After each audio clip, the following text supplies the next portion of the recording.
Bonjour à tous. Calmants, somnifères ou encore antidépresseurs, ils sont à l'origine de 4 accidents en moyenne chaque jour en Belgique. Conduire sous l'influence de médicaments et de drogues est dangereux et bien trop souvent banalisé. Explication avec nos différents experts.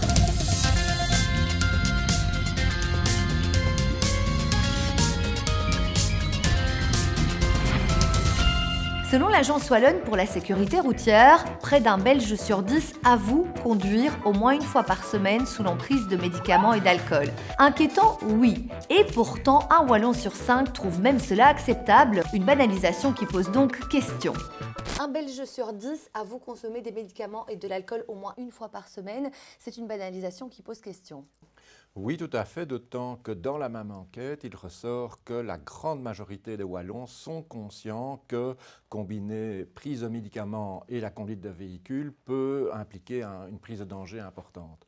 Et donc, 3 conseils. Le premier, c'est quand le médecin prescrit des médicaments, s'assurer auprès de lui qu'il n'y a pas d'incompatibilité avec la conduite d'un véhicule et particulièrement aussi regarder la notice du médicament. Deuxième conseil, quand on prend des médicaments et que l'on conduit, rester très attentif aux effets éventuels du médicament.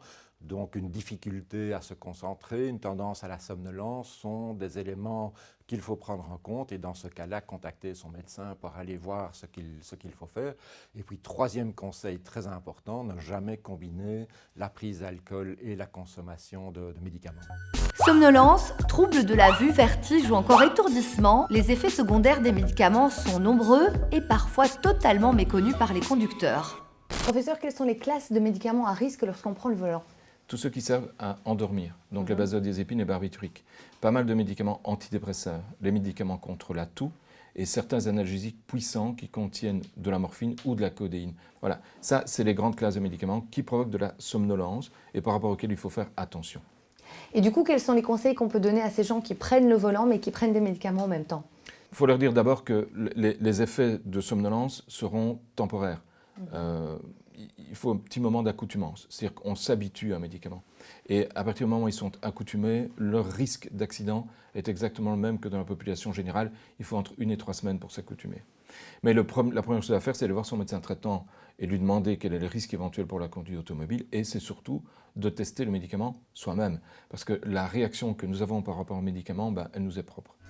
Autre conseil primordial, évitez de combiner l'alcool et les médicaments. Le risque d'accident est même 20 à 200 fois plus élevé. Sur la route, les conséquences peuvent être très graves et en cas de contrôle, les sanctions peuvent être lourdes. Olivier, quelles sont les drogues que la police peut détecter dans notre corps humain ? Alors, la police peut détecter le cannabis, peut détecter les amphétamines, l'opium et ses dérivés, ainsi que la cocaïne et ses dérivés. Ça fait déjà pas mal de substances que malheureusement des conducteurs ingèrent. Et avec quoi justement on détecte cette drogue ? Il y a un appareil bien particulier. Alors oui, la police dispose de tests salivaires que l'on place dans la bouche du conducteur et qui permettent de déterminer si une de ces substances est présente. Attention, certaines substances restent très longtemps dans la salive du conducteur, même longtemps après la fin des derniers effets.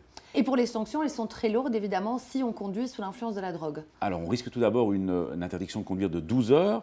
Ensuite, si le taux est confirmé et le taux est illégal, le parquet suspendra le permis pour une période de 15 jours.